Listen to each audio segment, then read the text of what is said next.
Senhoras e senhores ouvintes, internautas de diferentes contextos geográficos, bom dia. Os rios são de grande importância em qualquer parte do mundo. Agora, infelizmente, no Brasil, muitos rios são muito degradados e se transformam em verdadeiros cestos de lixo. Primeiro, devemos questionar algumas coisas, né?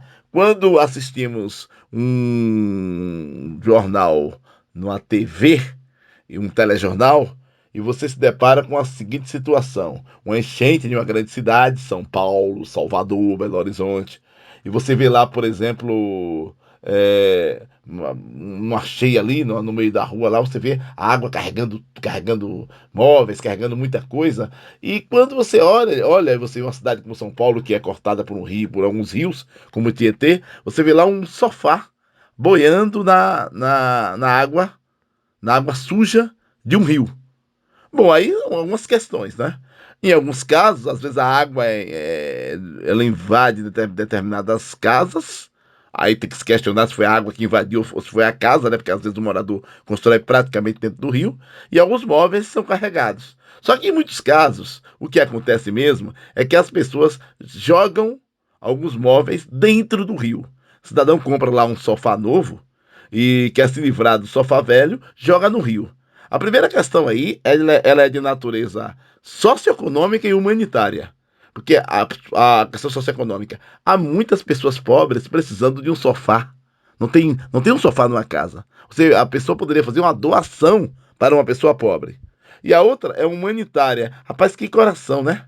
Você sabendo disso, que tem pessoas precisando de um sofá, de uma cama, e você jogar no lixo, queimar e não dar para as pessoas. Além disso, ao jogar no lixo, no rio, você ainda tá aumentando o processo de assoreamento do rio. O que é o assoreamento? É o entupimento do canal fluvial. Você tem um rio, às margens do rio você tem algumas matas que são chamadas de matas ciliares. Quando se retira as matas ciliares, através do processo do desmatamento para edificações, para construção de casas, para se retirada da madeira, aquele solo se solta e cai dentro do rio.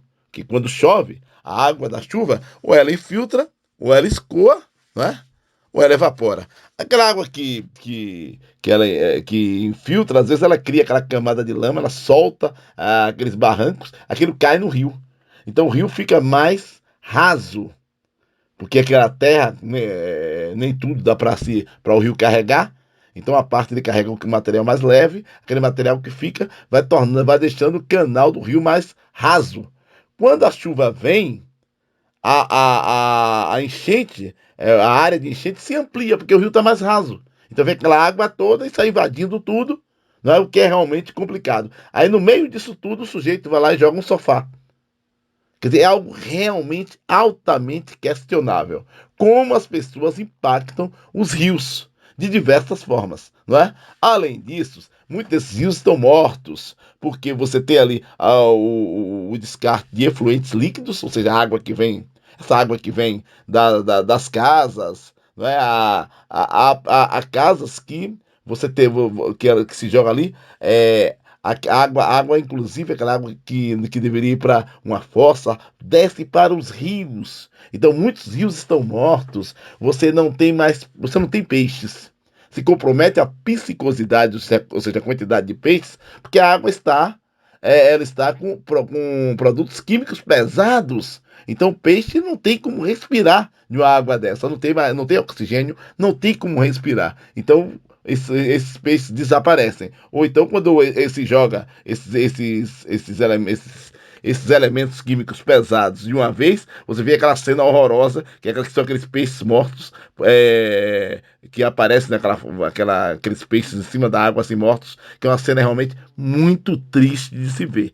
Então você compromete aí a piscicosidade, compromete a balneabilidade, porque a água não tem condições de banho, tá numa situação difícil. E quando esse rio ele fica com mau cheiro, ele fica numa situação bem complicada, o que é que alguns gestores fazem? Um processo chamado tamponamento, que é um absurdo total, que já se faz isso em várias cidades, inclusive aqui na nossa Bahia, em várias cidades aí do Brasil. Você as pessoas pegam um rio e colocam dentro de um tubo, como se fosse uma manilha, para se livrar do problema. As pessoas começam a se queixar que o rio está com mau cheiro, que está incomodando. Então pronto, já que está com mau cheiro, se coloca o rio em um tubo, está resolvido o problema. Não está.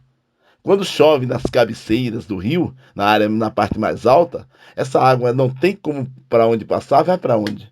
Vai para as ruas causar enchentes, causar doenças, porque a água é um agente a água contaminada é um agente de contaminação extremamente complicado. Essa água que sai arrastando fezes pelas ruas e sai invadindo as casas, afeta diversas pessoas e notadamente crianças que andam descalças por aí. Então é muito complicado isso. Então, no caso específico do Recôncavo Baiano, basta se olhar que nós temos alguns rios que estão em processo de degradação mais expressivos. Um exemplo aqui, o rio Capivari, que nasce em Castro Alves, passa por Cury das Almas, por Muritiba, encontra o rio Paraguaçu lá em São Félix. Lembrar que o rio Paraguaçu é o maior rio genuinamente baiano.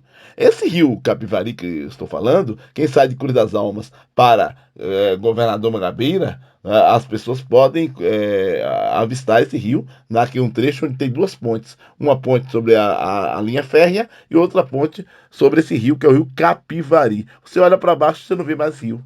Você não vê mais mata ciliar. E quando você transita pelaquela área periurbana ali de Cruz das Almas, você nota o descarte de alguns efluentes líquidos e esgoto mesmo jogado dentro do rio.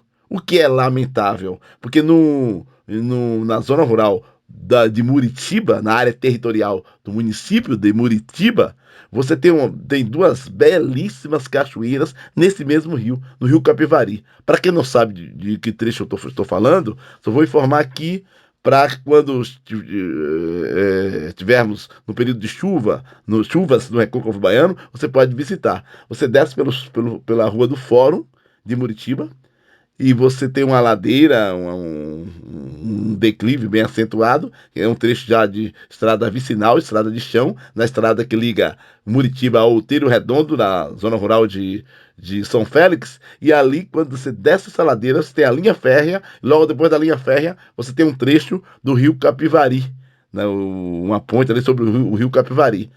A jusante, ou seja, descendo o rio, você tem duas belíssimas cachoeiras. Só que, infelizmente, o processo de degradação, de poluição, além do desmatamento, um conjunto de fatores, infelizmente, esses problemas podem se fazer com que se perca um ativo ambiental importante, né? Ativo ambiental, geográfico, paisagístico, contemplativo e de lazer, que é esse trecho do rio Capivari. Só para se ter uma ideia de como, infelizmente, a ação humana irresponsável, ela pode prejudicar, ela pode comprometer potencialidades paisagísticas, geográficas, turísticas importantes do Recôncavo Baiano.